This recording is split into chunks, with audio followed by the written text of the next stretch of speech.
بسم اللہ الرحمن الرحیم۔ السلام علیکم ورحمۃ اللہ وبرکاتہ۔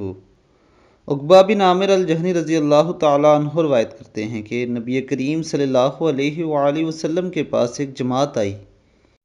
نبی پاک صلی اللہ علیہ وآلہ وسلم نے ان میں سے 9 سے بیعت لے لی اور ایک کو چھوڑ دیا۔ لوگوں نے کہا کہ اے اللہ کے رسول صلی اللہ علیہ وآلہ وسلم، آپ نے 9 سے بیعت لے لی اور ایک کو چھوڑ دیا۔ ارشاد فرمایا کہ اس سے اس لیے بیعت نہیں لی کہ وہ تعویذ پہنے ہوئے ہے۔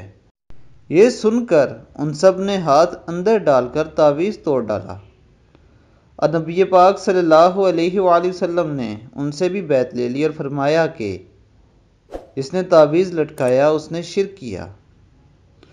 اس لیے دوستو، اس حدیث پر خود بھی عمل کریں اور اپنے دوست احباب کو بھی مل کر شرک سے بچائیں۔ اللہ ہم سب کو شرک سے بچنے کی توفیق عطا فرمائے۔ السلام علیکم ورحمۃ اللہ وبرکاتہ۔